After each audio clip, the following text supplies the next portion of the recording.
Tamil News. டிபிசியின் தலைப்புச் செய்திகள்.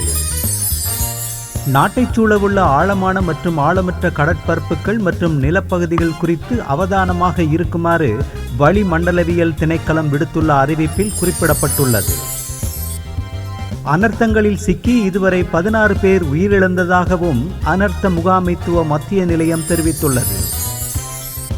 ஆயுர்வேத திணைக்களம் உள்ளிட்ட அரச நிறுவனங்களின் உயர் பதவிகளுக்கு தகுதியற்ற மற்றும் தங்களுக்கு நெருக்கமானவர்களை தற்போதைய அரசாங்கம் நியமித்துள்ளதாக குற்றம் சுமத்தப்பட்டுள்ளது. கடந்த அரசாங்கத்தின் போது தன்னிச்சையாக நியமிக்கப்பட்டதாக கூறப்படும் பாராளுமன்றத்தின் பல குழுக்களை ரத்து செய்ய அல்லது மாற்றுவதற்கு பாராளுமன்ற விவகாரங்களுக்கான குழு தீர்மானித்துள்ளது. அவைகள் இன்றைய டிபிசியின் தலைப்புச் செய்திகள். வணக்கம். நீங்கள் இணைந்திருப்பது டிபிசியின் காலை தமிழ் செய்திகளுடன். இனி விரிவான செய்திகளை பார்ப்போம். பெங்கால் புயல் தொடர்பில் வளிமண்டலவியல் திணைக்களம் எச்சரிக்கை விடுத்துள்ளது. நாட்டை சூழவுள்ள ஆழமான மற்றும் ஆழமற்ற கடற்பரப்புகள் மற்றும் நிலப்பகுதிகள் குறித்து அவதானமாக இருக்குமாறு வளிமண்டலவியல் திணைக்களம் விடுத்துள்ள அறிவிப்பில் குறிப்பிடப்பட்டுள்ளது. நேற்று மதியம் 12 மணிக்கு தென்மேற்கு வங்க கடலிலிருந்து பெங்கால் புயலானது 2:30 மணியளவில் திருகோணமலைக்கு வடக்கே சுமார் 420 கிலோமீட்டர் தொலைவிலும் காங்கேசன் துறைக்கு வடக்கே சுமார் 280 கிலோமீட்டர் தொலைவிலும் இருந்தது. அது மேற்கு திசையில் வடமேற்கு நோக்கி நகர்ந்து நவம்பர் 30 மாலை வட தமிழ்நாடு புதுச்சேரி கடற்கரையை கடக்கும். இந்த புயல் இந்தியாவிற்குள் செல்லும் போது படிப்படியாக வலுவிழந்து நாட்டின் வானிலையில் அதன் தாக்கம் மேலும் குறைவடையும். வட மாகாணத்தில் வானம் மிக மேகமூட்டத்துடன் காணப்படுவதுடன் அவ்வப்போது மழை அல்லது இடியுடன் கூடிய மழை பெய்யும். சில இடங்களில் 50 மில்லிமீட்டருக்கு அதிக மழை வீழ்ச்சி பதிவாகும். மேற்கு சப்ரகமுவ வடமேற்கு மற்றும் வடமத்திய மாகாணங்களிலும் கண்டி, நுவரெலியா, காலி மற்றும் மாத்தறை மாவட்டங்களிலும் பல தடவைகள் மழை பெய்யக்கூடிய சாத்தியம் காணப்படுகிறது. ஏனைய பகுதிகளில் மாலை அல்லது இரவு நேரங்களில் சில இடங்களில் மழை அல்லது இடியுடன் கூடிய மழை பெய்யும். வடக்கு, வடமத்திய, வடமேல், மேல் மத்திய மற்றும் தென் மாகாணங்களில் அவ்வப்போது மணிக்கு 50 முதல் 55 கிலோமீட்டர் வேகத்தில் பலத்த காற்று வீசக்கூடும் என வளிமண்டலவியல் திணைக்களம் மேலும் தெரிவித்துள்ளது. நாட்டில் நிலவும் சீரற்ற வானிலை காரணமாக நேற்று நண்பகல் 12 மணி வரையான காலப்பகுதியில் 24 மாவட்டங்களில் பாதிப்புகள் ஏற்பட்டுள்ளதாகவும் அனர்த்தங்களில் சிக்கி இதுவரை 16 பேர் உயிரிழந்ததாகவும் அனர்த்த முகாமைத்துவ மத்திய நிலையம் தெரிவித்துள்ளது.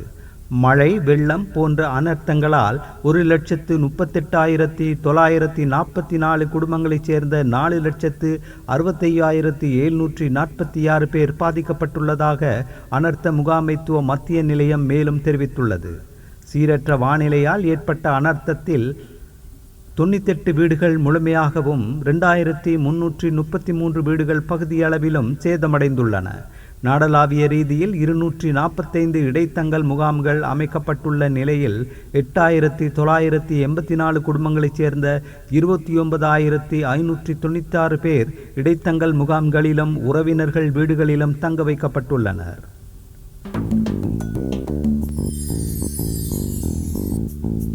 கொழும்பு உட்பட நாட்டின் பல பகுதிகளில் நிலவும் சீரற்ற காலநிலை காரணமாக காற்றின் தர சுட்டெண் 92 முதல் 120 வரை உள்ளதாக தேசிய கட்டிட ஆராய்ச்சி நிறுவனம் தெரிவித்துள்ளது.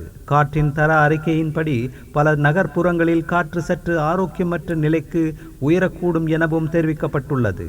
இந்த நிலைமையினால் சுவாசிப்பதில் சிரமம் ஏற்படலாம் எனவும் அவ்வாறான சிரமங்கள் ஏற்பட்டால் வைத்திய ஆலோசனையை பெற்றுக்கொள்ளுமாறும் அந்த அமைப்பு தெரிவித்துள்ளது.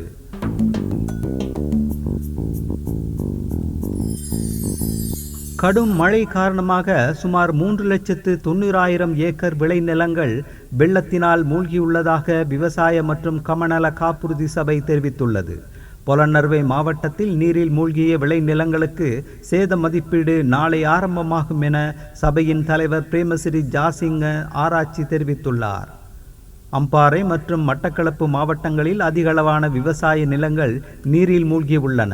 ஒட்டுமொத்தமாக வடக்கு மற்றும் கிழக்கு மாகாணங்களில் கணிசமான விவசாய நிலங்கள் வெள்ளத்தினால் மூழ்கியுள்ளதாக அவர் குறிப்பிட்டார்.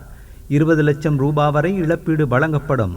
வெள்ளத்தால் சேதமடைந்த நெல், சோளம், உருளைக்கிழங்கு, சோயாபீன்ஸ், வெங்காயம், மிளகாய் போன்ற பயிர்களுக்கு ஏக்கருக்கு 40,000 ரூபாய் வழங்கப்படும். இந்த இழப்பீடு வழங்க அரசு ஏற்கனவே 1 பில்லியன் ரூபாய் ஒதுக்கீடு செய்வதற்கு நடவடிக்கைகளை முன்னெடுத்துள்ளது.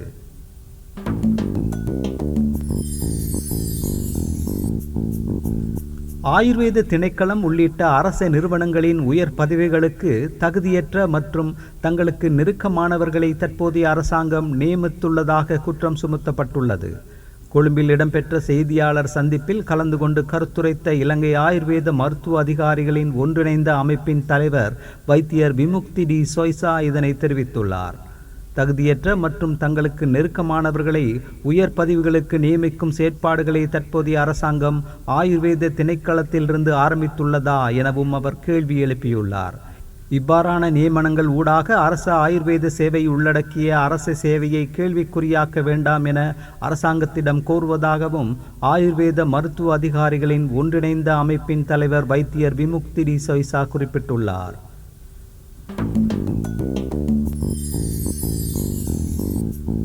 கடந்த அரசாங்கத்தின் போது தன்னிச்சையாக நியமிக்கப்பட்டதாக கூறப்படும் பாராளுமன்றத்தின் பல குழுக்களை ரத்து செய்ய அல்லது மாற்றுவதற்கு பாராளுமன்ற விவகாரங்களுக்கான குழு தீர்மானித்துள்ளது. இந்த குழுக்களை நியமித்தால் பெருமளவு பணம் விரயமாவதை அரசு கண்டறிந்ததை அடுத்தே இந்த முடிவு எடுக்கப்பட்டுள்ளதாக கூறப்படுகிறது. பாராளுமன்ற குழுக்களின் முறையான நியமனம் தொடர்பான விஷயங்களை மறு ஆய்வு செய்து அதற்கான முன்மொழிவுகளை ஜனவரி 31 முன் சமர்ப்பிக்குமாறு பாராளுமன்ற விவகாரங்களுக்கான குழு ஏற்கனவே சம்பந்தப்பட்ட அதிகாரிகளுக்கு உத்தரவிட்டுள்ளது. ஒரே மாதிரியான விடயங்களுக்கு பல துறைசார் கண்காணிப்பு குழுக்கள் நியமிக்கப்பட்டுள்ளதால் இதுபோன்ற விடயங்களை ஒரு குழுவின் கீழ் கொண்டு வருவது குறித்து கவனம் செலுத்தப்பட்டுள்ளதாக அரசாங்க பேச்சாளர் ஒருவர் தெரிவித்துள்ளார்.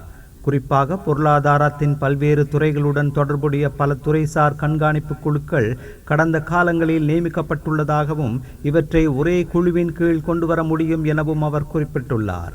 இதேவேளை பாராளுமன்ற குழுக்களின் பரிந்துரைகளை தாமதமின்றி நடைமுறைப்படுத்துவதற்கு அதிகாரம் அளிக்கும் பொறிமுறை ஒன்றை ஏற்படுத்துவது தொடர்பிலும் அரசாங்கத்தின் கவனம் செலுத்தப்பட்டுள்ளது.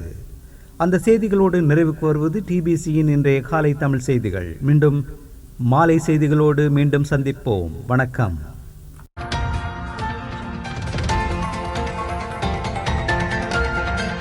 TBC Tamil News.